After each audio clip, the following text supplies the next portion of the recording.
pikiran dan karakter orang secara instan. Ketika bertemu seseorang untuk pertama kalinya, pada umumnya pikiran kita sudah pasti dipenuhi oleh rasa penasaran tentang bagaimana sifat, karakter dan pemikiran dari orang tersebut.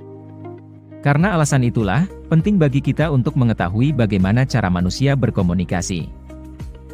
Menurut para pakar psikologi, ketika dua atau lebih individu berinteraksi, 55% pesan yang benar-benar ingin disampaikan berasal dari bahasa tubuh, 38% berasal dari nada atau intonasi suara, dan hanya 7% sisanya berasal dari kata-kata yang diucapkan.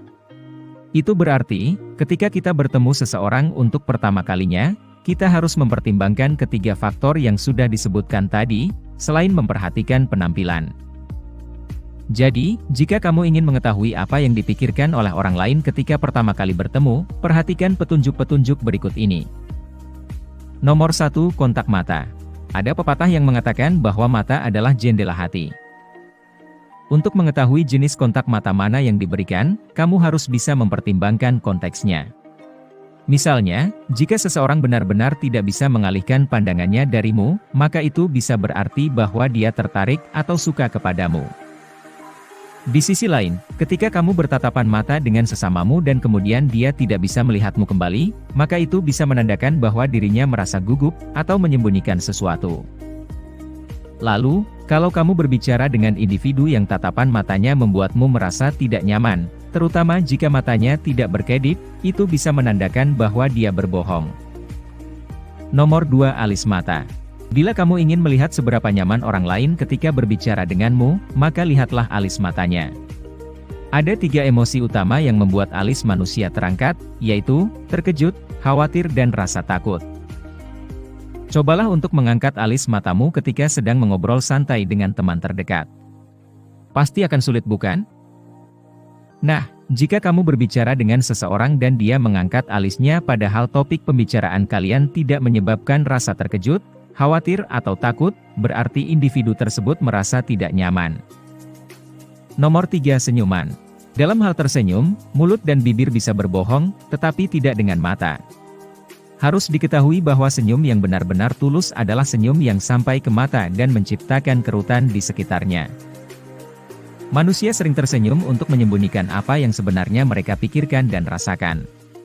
Jadi, lain kali, jika kamu ingin tahu apakah senyum orang lain tulus atau tidak, perhatikan kerutan di sekitar area matanya. Jika tidak ada kerutan, maka itu berarti mereka menyembunyikan sesuatu. Nomor 4. Apa yang diucapkan.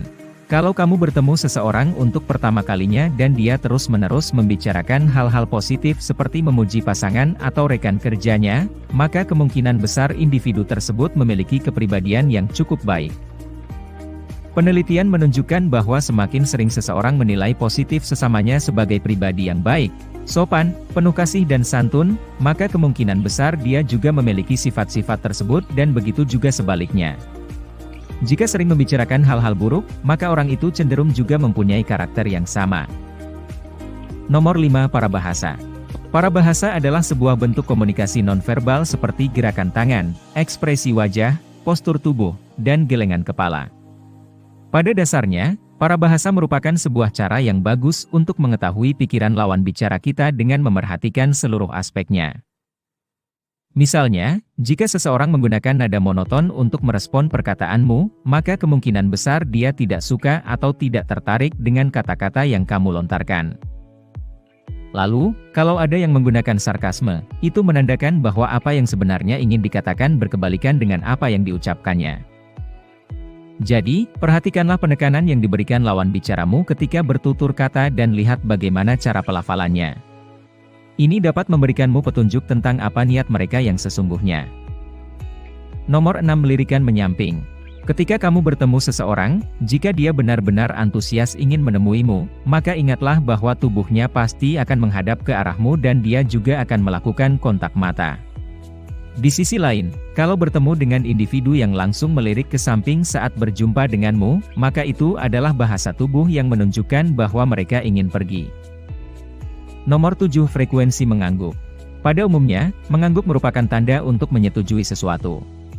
Akan tetapi, harus diketahui bahwa apabila ada orang yang mengangguk berlebihan, maka itu mungkin menandakan bahwa mereka cemas tentang sebuah kesepakatan. Ketika memberi instruksi kepada misalnya, teman atau bawahanmu, dan mereka mengangguk secara eksesif, itu berarti mereka khawatir tentang apa yang kamu pikirkan dan bertanya-tanya apakah kemampuan mereka dalam mengikuti aba-aba diragukan atau tidak. Nomor 8. Dagu dan rahang. Ketika manusia mencoba membuat keputusan, maka menggosok dagu dan melihat ke arah atas, bawah, atau samping adalah hal yang cenderung dilakukan dan ini menandakan pemikiran yang keras. Lalu, rahang yang terkatup menandakan seseorang sedang mengalami stres yang mendalam dan merasa tidak nyaman dengan situasi sekitar. Selain itu, mereka yang mengatupkan rahangnya ketika berkomunikasi juga menandakan bahwa topik percakapan dengan lawan bicara mungkin mengarah ke sesuatu yang dikhawatirkan atau mereka sedang berfokus kepada hal lain yang menyebabkan stres. Nomor 9. Postur tubuh. Postur tubuh ternyata bisa memberikan beberapa petunjuk tentang tingkat kepercayaan diri manusia. Misalnya, jika seseorang berjalan tegak dengan bahu ke belakang dan melihat lurus ke depan, ini mengindikasikan bahwa dia merasa baik tentang dirinya dan juga percaya diri. Namun, kalau ada individu yang membungkuk dan melihat ke bawah ketika mereka berjalan, maka ini mungkin mengindikasikan kerendahan diri dan kurang percaya diri. Nomor 10. Menggosok tangan. Telah dipercaya oleh banyak ahli bahwa gerakan tangan dapat mencerminkan pikiran kita. Ketika ada orang yang menggosok-gosokkan kedua tangannya secara bersamaan, pada umumnya itu menandakan bahwa dia memiliki perasaan yang baik tentang sesuatu dan juga yakin bahwa akan ada hal menakjubkan yang segera terjadi di masa depan. Nomor 11. Jabatan tangan. Dengan hanya berjabat tangan atau bersalaman saja, kamu bisa dengan cepat mengetahui tentang sifat, karakter dan kepribadian orang lain. Mereka yang memiliki jabatan tangan yang lembut cenderung patuh dan penurut. Sebaliknya, jabatan tangan yang kuat dan keras menunjukkan kecenderungan suka mendominasi. Selain kekuatan jabatan, lama waktu bersalaman ternyata juga bisa mengungkapkan isi pikiran. Jika seseorang hanya sebentar saja berjabat tangan denganmu, maka itu menunjukkan bahwa dia tidak ingin memiliki hubungan yang dalam denganmu. Di sisi lain, jabatan tangan yang lama mengindikasikan bahwa orang itu berniat untuk menjalin relasi yang dalam bersama kamu. Nomor 12. Condongan tubuh. Jika ada orang yang mencondongkan tubuhnya ke arahmu ketika kalian sedang berbicara, maka ini menunjukkan bahwa dia tertarik dengan apa yang kamu katakan dan menaruh rasa hormat kepadamu. Lalu, ketika kamu sedang berbicara dan seseorang mendekat kemudian mencondongkan tubuhnya ke arahmu, maka itu menunjukkan bahwa dia ingin curhat. Selain itu, kalau ada yang bersandar ke belakang atau menjauhkan tubuhnya darimu ketika kalian sedang berbicara menunjukkan bahwa orang tersebut bosan dengan topik pembicaraan kalian dan mungkin merasa tidak nyaman.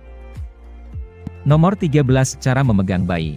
Baiklah, mungkin beberapa dari kamu menganggap ini aneh, tetapi cara memegang bayi ternyata bisa mengungkapkan banyak hal. Jika kamu bertemu dengan seseorang untuk pertama kalinya dan kebetulan dia baru saja menjadi ibu atau ayah, coba lihat lengan mana yang digunakan untuk menggendong bayi mereka. Studi menunjukkan bahwa ibu yang bahagia cenderung menggendong bayi mereka menggunakan lengan kiri mereka. Sedangkan ibu yang stres dan depresi cenderung menggendong bayi mereka menggunakan lengan kanan. Nomor 14. Kaki dan lengan yang menyilang. Pernahkah kamu bertemu dengan orang yang menyilangkan kaki atau lengan mereka ketika kalian sedang berbicara? Jika kamu sedang berkencan untuk pertama kalinya atau sedang mencoba memberikan masukan kepada temanmu dan kemudian mereka menyilangkan kaki atau lengan, maka ini bukanlah pertanda baik.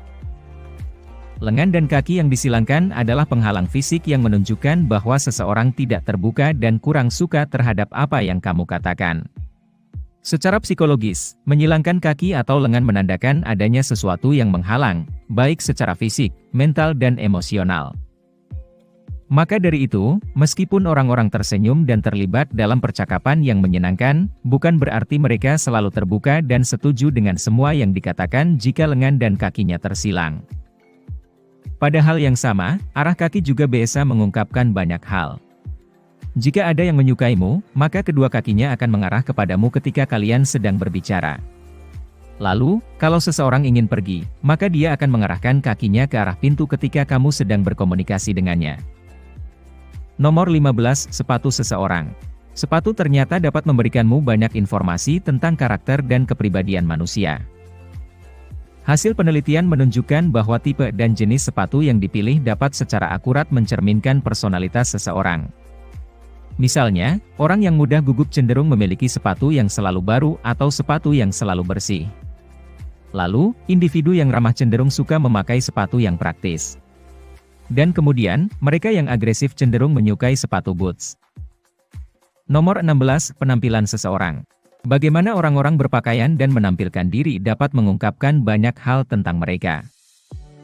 Pribadi yang menata rambutnya dengan rapi, memakai pakaian yang telah disetrika dan memerhatikan gaya secara keseluruhan menunjukkan bahwa mereka detail dan suka memerhatikan hal-hal kecil. Sementara itu, orang yang tidak menata rambutnya dengan rapi dan suka memakai pakaian kasual mungkin memiliki sifat kreatif. Terakhir, mereka yang terlihat tidak terawat, berantakan dan bau, bisa menandakan sifat yang malas dan jorok. Nomor 17, meniru bahasa tubuh. Jika kamu belum pernah mencoba membaca bahasa tubuh, mungkin ini adalah sesuatu yang tidak kamu sadari.